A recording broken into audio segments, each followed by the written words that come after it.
Un autre sujet pour poursuivre. En cette période de vacances, les plus jeunes sont soit dans des camps de vacances pour apprendre des choses en dehors de l'école, soit ils appuient leur famille pour subvenir aux besoins. Des activités qui pourraient contribuer, on dira, à la formation et au développement cognitif des enfants. Le sujet a intéressé Germaine Farama.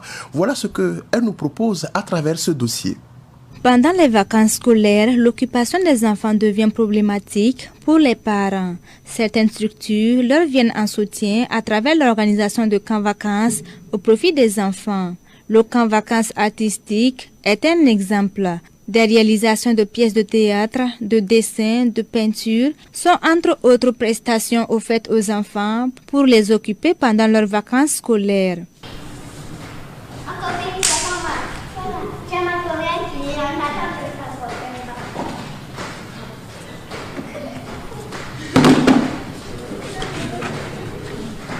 J'ai appris la nouvelle là. Quel est le début de la fin? On va la voir. J'ai appris de la danse et de la peinture et de la marionnette et du théâtre. J'aime la peinture et je préfère ça à la télé. L'année prochaine, je compte revenir.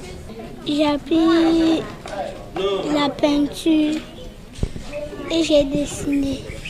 J'ai aimé tout. L'année prochaine, je veux revenir. Une quinzaine d'enfants y sont et plusieurs raisons motivent les parents à inscrire leurs enfants à ce camp vacances. Le premier objectif que je recherche, c'est d'abord que l'enfant arrive à s'exposer, c'est-à-dire qu'elle exprime sa personnalité. C'est qu'elle a au fond d'elle qui ne peut pas se dupliquer avec autre chose, avec d'autres personnes. Et puis la deuxième chose que je voulais, c'est aussi de pouvoir traduire ses émotions.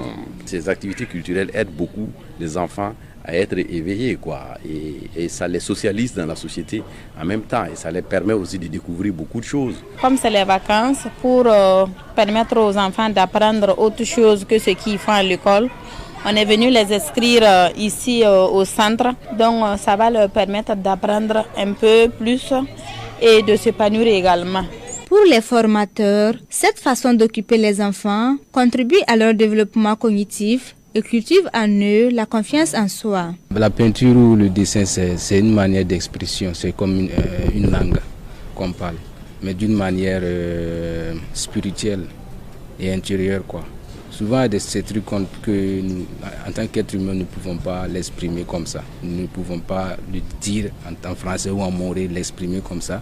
Mais par des simples dessins, en tant qu'artiste, on peut les en parler, par des couleurs, par des lignes, par des gestes. On a eu à faire face à des enfants vraiment timides, trop bavards souvent. Mais chacun arrive à se libérer. Surtout le côté théâtre là.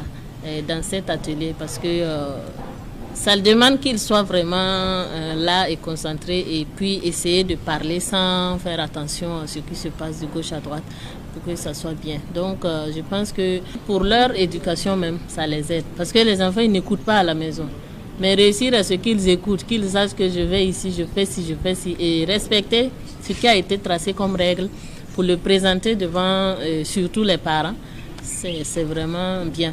Je les apprends à d'abord connaître la marionnette, à découvrir ce que c'est qu'une marionnette et les amener à pouvoir construire et à créer des histoires eux-mêmes et de fabriquer leurs personnages et de les manipuler.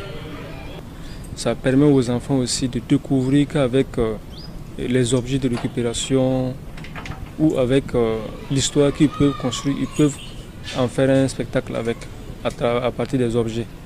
Et ça les amène aussi à beaucoup réfléchir et à imaginer. Ça développe vraiment leur imagination. Cependant, tous les enfants n'ont pas cette même chance de s'épanouir culturellement pendant leurs vacances. C'est l'exemple de Dan Tiendrebeogo. Lui est occupé par la vente de mouchoirs pour venir en aide à sa mère, une activité commerciale qu'il exerce donc par nécessité. Pendant les vacances, je vends le tissu avec coton pour aider maman. On puisse payer cahier avec sac, avec bic pour la rentrée scolaire. Sa mère, consciente des dangers qu'encourt son enfant, cherche d'autres activités génératrices de revenus pour répondre aux besoins de la famille.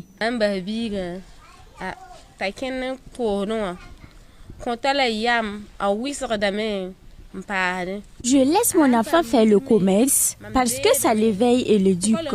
Aussi, s'il gagne de l'argent, je vais l'utiliser pour acheter ses fournitures de tenue scolaire et sa mère également. Pour sa protection, je laisse entre les mains de Dieu. Sinon, je suis consciente que ce n'est pas prudent. Il peut vendre 3 à 4 paquets de mouchoirs par jour et s'en sort avec près de 1000 francs de bénéfices par jour. Sinon, moi je me débrouille dans le lavage des habits. Tout compte fait, le repos, les loisirs et l'épanouissement sont des droits reconnus à l'enfant burkinabé.